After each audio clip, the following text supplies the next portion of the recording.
Now, I would like to invite Ravi Bhatnagar, who is Director, External Affairs and Partnership, AMESA region at RB. Over to you, Ravi. Thank you so much, Sarika. Thank you, Jack. Thank you, Karmal. Thank you, Prashant. I see Swamiji also. Hello, Swamiji, Alvin from ECO, and many others who have joined us today. Pranam to everyone. This is my, first meeting after my visit to Parmarth Ashram at Rishikesh with Swamiji. I lost my father recently, but I thought like this is a very, very important day today and tomorrow and always. So, when we work with Swamiji and with Jackson, with the WTO and others, I have witnessed the work of WTO from last over 5 years.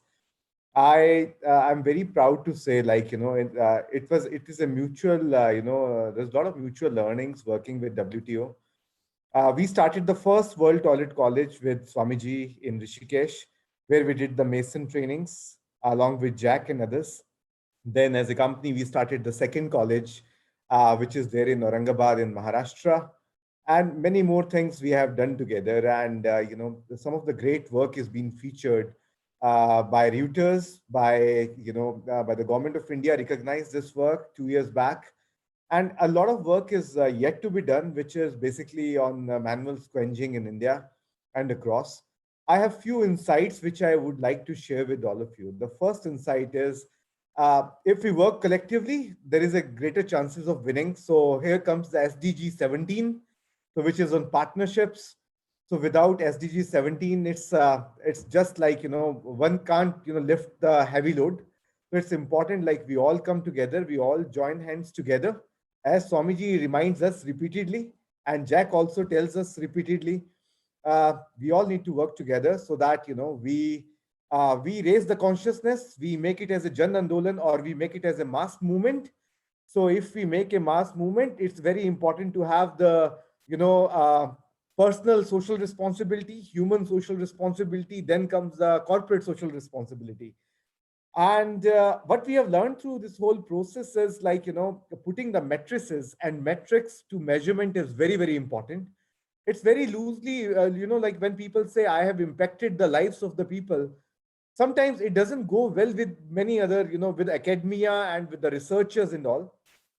So we thought like, why not to put the metrics together and we, start putting our brains and minds and hearts to see how the progress of the programs are there. One major learning which came out was, I will put it in the inverted commas, which is use it or lose it. Data is so important. What we learned was when we do the programming on water, on sanitation, on hygiene practices, if you do the standalone interventions on just making the toilets without behavior change communication, they are tend to fail. And there are plenty of examples from India, from Bangladesh, from Nigeria, and many other countries.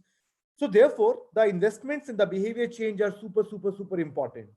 Secondly, many people think just construction of toilet is something what we do, and they come up with very beautiful solutions. They come up with very beautiful nudges, how to make a beautiful toilet and how the toilet should look in, how it should feel in, etc., etc.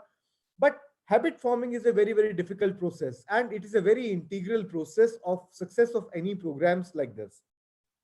So second learning is we have commissioned a study on 3 programs. It's called the SROI, which means the social return on investment. We have done a social return on investment on a program which is on the World Toilet College. There is a social return on investment on a program which is standalone hygiene program. And then there is a social return on investment on the program where there is an integration of hygiene and sanitation and nutrition, all 3 put together. The highest return comes from a program which has a more integrated approach, which has an approach where you have nutrition sensitive interventions, where the toilets, the breastfeeding, where the hand washing, where repeated hand washing, where people using the toilets again and again. So all those things, when you put together, the social return on investments are always higher, instead of having the interventions which are just solving the problems of either alone water or alone sanitation or alone hand washing. If we are talking about, SDG 3, SDG 2, SDG 6, which means health, which means hygiene, which means sanitation. So there is a very important component to see of, what is happening to the, nutrition indices also. So children are dying because of, malnutrition, because of stunting, because moms don't know they need to wash hands. They need to use the sanitation facilities.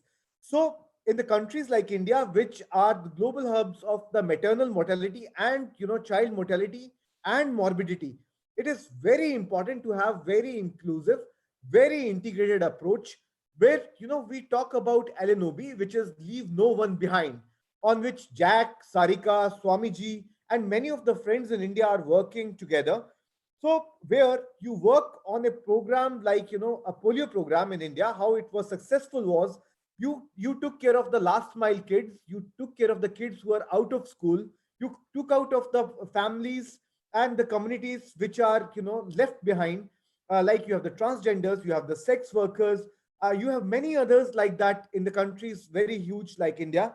It's important to integrate. It's important to take the messages from the World Toilet Organization, from the Parmarth Ashram, from the ECO, and from other partners here, so that the messaging flow and we have a more inclusive, working environment rather than just, serving those who are not, last quintile. So somewhere I also see this big agenda on the of the World Toilet Organization to reduce the global poverty.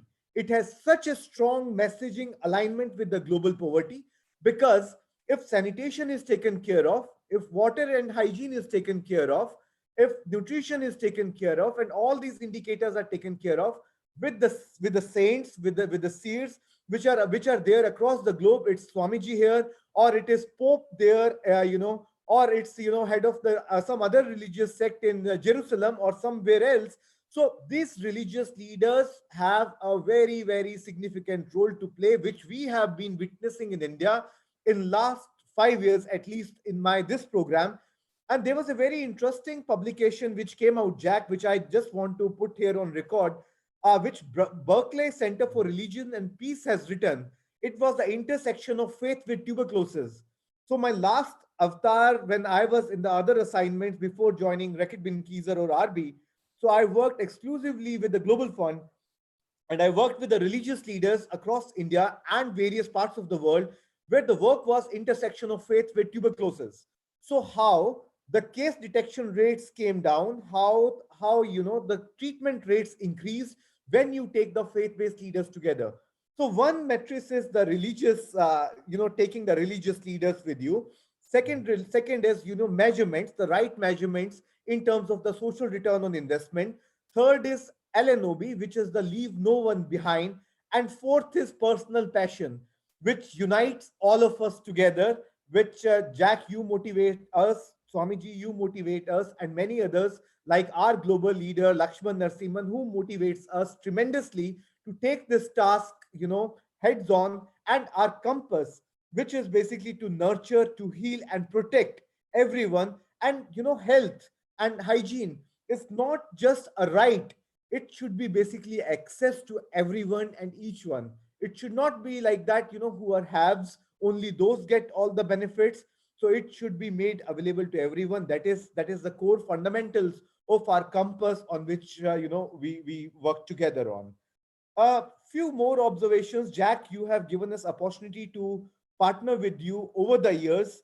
Along with Swamiji, we had the World Toilet College. You guided us on starting our ODF work in Maharashtra, in Uttar Pradesh, in Bihar. You are being a part of our hygiene index, which is the biggest index ever rolled out by the Prime Minister's office in India as Swachh Sarvekshan, which means a matrix which measures all 600 plus provinces in India. You are a part of the steering committee along with many others. So it's very interesting to see, like, how the work of one city or two cities has reached out and benefited the country, massive country like India.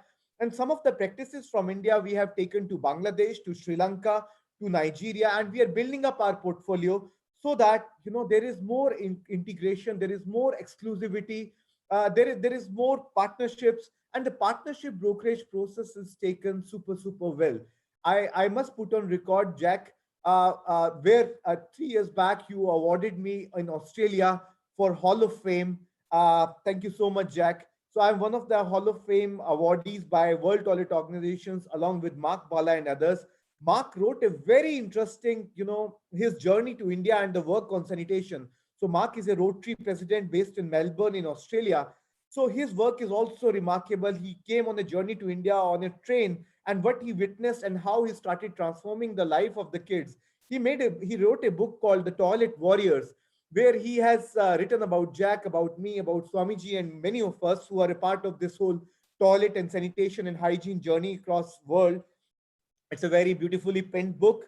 I must recommend that book to everyone who really wants to work by heart and who wants to take this whole initiative to the smallest of the places and to the biggest of the places. There's a big role of my some of the people I must acknowledge on record here. Gaurav, who is my SCP from Reckitt Benckiser, he has been instrumental in the, charging us, keeping us on toes, making sure like we don't sleep. And we give our 100% to make sure like we deliver our best. Second person who is I don't know, Patty has connected with us here or not, and Miguel is head of our global sustainability. He comes from Gates Foundation in his earlier avatar, and now he's our global head of comms. He has been instrumental in guiding, supporting us, and showing us the bigger picture, what's happening globally, and keeping us abreast with the changes what are happening and how the landscape is changing. And few friends in India, like Amar Usad from Aga Khan Foundation, then Naina Lal Kidwai from FICCI, then Tini, then we have Asif Muhammad from Plan India, and many others. And my my closest AD, which is Jyotsna, who has been working with me as my assistant manager from 1 year, and Sahil Talwar and many others, like who are being very instrumental in working day in and day out. We live with a purpose. We live for a purpose. It's just like Indian democracy, which is for the purpose, by the purpose, and for the people, to the people, and by the people. We are living our constitution largely, and the whole work what we are being doing in India under the Banega Swast India is basically a marriage of brand purpose, company purpose, and national purpose, which was not possible without support of everyone who has been here with me, listening to me on the other side, as well as guiding us, as well as like a lot of academicians have also put our work together. Like there's a very prime institute in Brussels, in Belgium. It's called CCL, which is the Center for Creative Leadership. So I am one of the alumni of the CCL Belgium. So they have put a full document on the success of the leadership in India. So what we have been achieved in India under the Banega Swast India and Banega Swachh India, and how that can be an inspirational leadership work. It's a transformational leadership work which can be taken to the other places. Lastly, I'm summing up with thanking you all and thanking World Toilet Organization. This is a very, very important day today. And I wish everyone, each of you, very, very, best of luck. There are a lot of kids who may be watching us or maybe watching us later on. They may be seeing the recording. And all the best wishes, and pranam Swamiji, pranam Jack, and everyone who is there. Thanks, Marian Loth, and people from the toy organization. Lovely seeing you all, Deljina. And I'm wrapping up here. Thank you so much. Cheers. Thank you, Ravi. Thank you for sharing your thoughts that we need a system level thinking to achieve sustainable development goals. If we want to have an impact, we need to collaborate and cooperate with each other, work as a team to achieve greater impact for greater good on the ground.